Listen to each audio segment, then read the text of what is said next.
اللہ نے فرمایا ہم نے اس کو اپنی مخلوقات میں سے کثیر تعداد کے اوپر اکثریت پر فضیلت بخشی. اس کا مطلب ہے اس سے مجموعی دوسری مخلوقات جو ہے ایسی ہو سکتی ہیں جو اس سے افضل ہو. ایسے افراد بنو نوع انسان میں ہو سکتے ہیں کہ جو ان کے سارے افراد سے افضل ہو، لیکن پوری نسل جو ہے وہ اشرف المخلوقات ہو. یہ تمغہ خود یہ تمغہ بنا کر اپنے اس سینے پر لگا لیا ہے. اس کی کوئی قرآن کے خلاف ہے اور حدیث میں کوئی اصل نہیں ملتی. بہرحال یہ تو میں نے ضمناً کہہ دی ایک بات. اللہ نے بنی آدم کا اکرام کیا. انسانی جان کو اللہ نے محترم ٹھہرایا، قابل احترام ٹھہرایا، قابل اکرام ٹھہرایا. یہ فرمایا کہ بنی اسرائیل، اور وہ حکم سب کے لیے ہے اور کثرت سے حوالہ دیا جاتا ہے، ہمارے علماء حوالہ دیتے ہیں آیا تو بنی اسرائیل کے قوانین بیان کرنے میں کہ من قتل نفسا بغیر نفس او فساد فی الارض فکانما قتل الناس جميعا. جس نے کسی ایک جان کو بھی قتل کیا سوائے اس کے کہ اس کا جرم یہ ہو کہ وہ خود قاتل تھا یا وہ زمین میں فساد پھیلا رہا تھا، یہ دو جرائم ہیں بس جن کے بدلے میں کسی کو قتل کیا جا سکتا ہے. زمین میں فساد پھیلانا ملاوٹ بھی ہو سکتی ہے، یعنی ملاوٹیں اگر ایسی ہو کہ جو انسانی جان کو خطرے میں ڈالتی ہو یا انسانی زندگی کو اس حد تک خطرے میں ڈالتی ہو کہ زندگیوں میں چیخ پکار مچ جائے، وہ بھی زمین پر فساد پھیلانا ہے.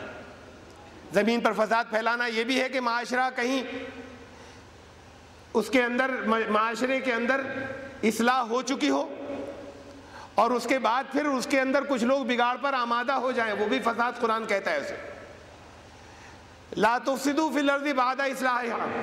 زمین کی اصلاح ہو جانے کے بعد فساد کی اجازت نہیں دی جائے گی.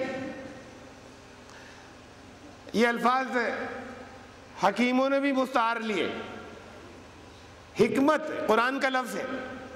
یہ کہتے ہیں حکیم صاحب ہیں، کیا کر رہے ہیں؟ حکمت کرتے ہیں، حکمت کی پریکٹس ہوتی ہے.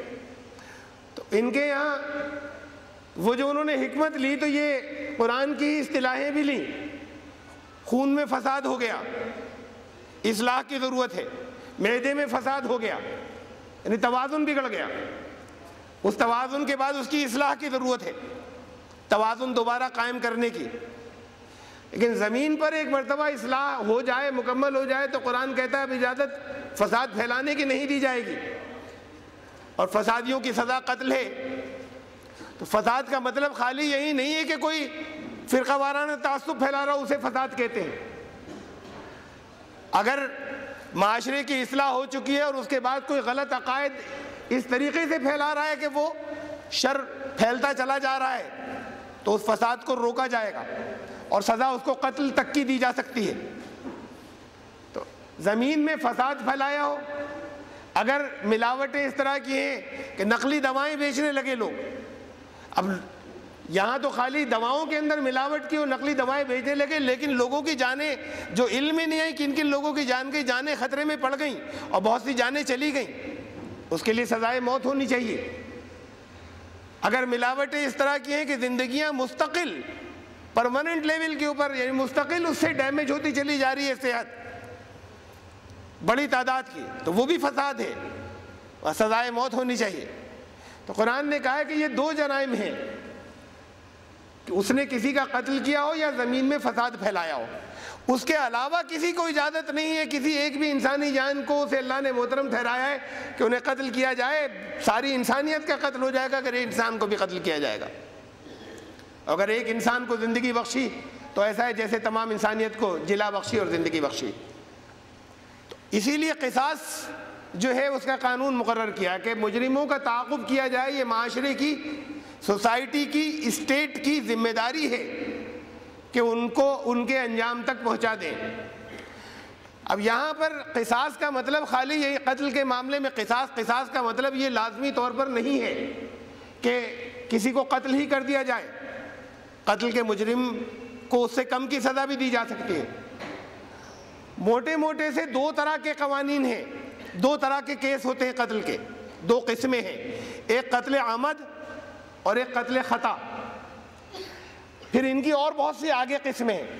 ہمارے یہاں انڈین پینل کوڈ میں یعنی دستور ہند کے اندر ہومیسائیڈ تو کہتے ہیں جس کی کوئی ایسی وائلنس، ایسا تشدد جس کے ذریعے کسی کی جان تک چلی جائے. تو اس کے سلسلے میں یہاں پر دفعہ 304 اور 302 سے لے کے 303 اور 304 تک کے اندر بہت سے قوانین ہیں کہ جس میں ہومیسائیڈ تو ہے، قتل تو ہو گیا، کسی نے ایسا جرم کیا کہ جس سے کسی کی جان جا سکتی تھی اور چاہے چلی بھی گئی لیکن اصل میں قتل کرنے کے لیے نہیں کیا تھا، چاہے چلی گئی ہو چاہے پہلے سے امکان ہو کہ جان چلی جائے گی لیکن قتل کرنے کی نیت نہیں تھی اور پھر قتل ہو گیا. اب یہ بڑی اس کی باریکیوں کے اور بہت سی ڈیٹیلز ہیں اور تفصیلات ہیں. وہ جو معروف طریقہ ہو اس دور کا، اس دور سے وہ تفصیلات طے کی جا سکتی ہیں. موٹی موٹی سی دو قسمیں دی ہیں قرآن نے، قتل خطا اور قتل عمد. یہاں پر ان آیات سے اکثر یہ مطلب سمجھا جاتا ہے کہ فمن عفی لہ من اخیہ شیء فاتباع بالمعروف اداء الیہ باحسان، کہ اگر لیکن تمہارے اوپر قصاص لینا تو ضروری ہے، اور قصاص کا مطلب سمجھتے ہیں کہ قتل کر دینا، قصاص کا مطلب قتل کر دینا نہیں ہے، قصاص کر دینا ضروری ہے. اس کے بعد فرمایا کہ اور اگر کوئی بھائی اگر معاف کرنے کو تیار ہو یعنی اس کا وارث مقتول کا، تو پھر اس کے بعد معروف طریقے سے دیت ادا کر دی جائے، خوبہا ادا کر دیا جائے.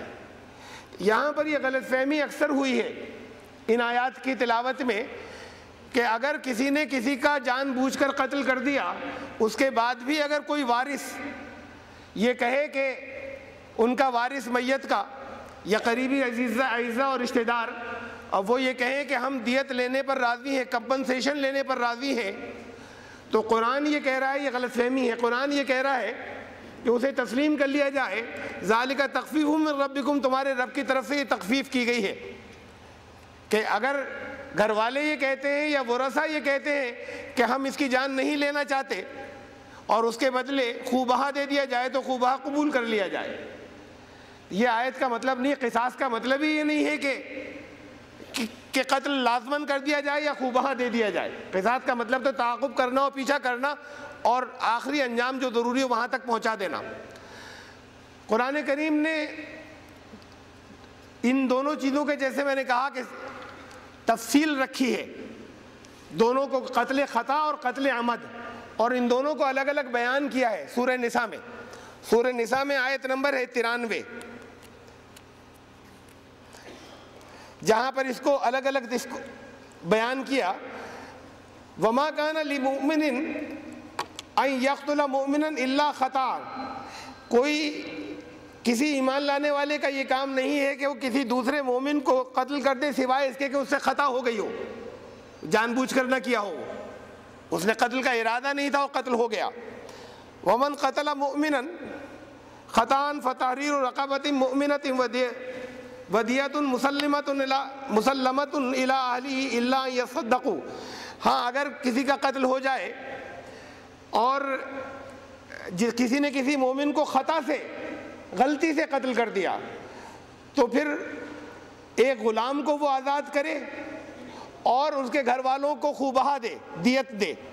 اب یہ خطا، یہ قتل خطا کی بات چل رہی ہے، اس کی اور تفصیلات ہیں کہ وہ اگر کسی دشمن قوم کے اندر کا رہنے والا ہو تب کیا کیا جائے، اگر کسی ایسی قوم کا فرد ہو اور اس سے معاہدہ ہو تب کیا کیا جائے. لیکن یہ قتل خطا کی تفصیلات چل رہی ہیں کہ اس میں خوبہا اور دیت کو قبول کیا جا سکتا ہے.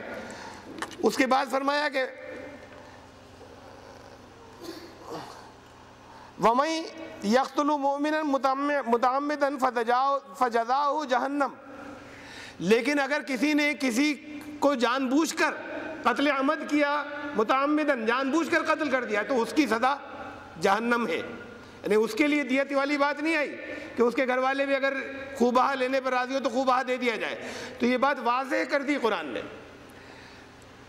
دیکھیے جتنے حدود قرآن نے مقرر کی ہیں، حدود کا مطلب وہ قوانین جو قرآن نے مقرر کیے ہیں کہ جس کے اندر سزا بھی قرآن نے مقرر کر دی ہے کہ یہ سزا دے دی جائے، اگر چوری کی ہے تو فلاں سزا دے دی جائے. تو جتنی حدود قرآن نے مقرر کی ہیں وہ حد اگر مجرم پکڑا جاتا ہے اور اس دنیا میں وہ حد اس کے اوپر جاری کر دی جائے تو پھر آخرت میں سزا نہیں ملے گی. یہ بات بہت وضاحت سے رسول اللہ صلی اللہ علیہ وسلم بتا چکے. ایک شخص کو سنسار کیا گیا. اس کے بعد پھر صحابہ نے بعض صحابہ کی زبان سے اس کے لیے کچھ کمزور الفاظ نکلے تو بڑی ناراضگی چہرے پر ظاہر ہوئی اور فرمایا کہ اس نے اتنی بڑی توبہ کی ہے, اس نے بہت بڑی توبہ کی ہے, اس کے لیے غلط الفاظ مت استعمال کرنا. کہ اس کے اندر پوری دنیا کے اندر مل کر توبہ کرنے والے اگر اکٹھا کر لی جائیں تو ان سے بڑی توبہ یہ شخص کر چکا. اس کا مطلب یہ ہوا کہ اگر کوئی مجرم ایسا جرم کرتا ہے جس کی سزا قرآن نے دی ہوئی ہے, جسے حد کہتے ہیں,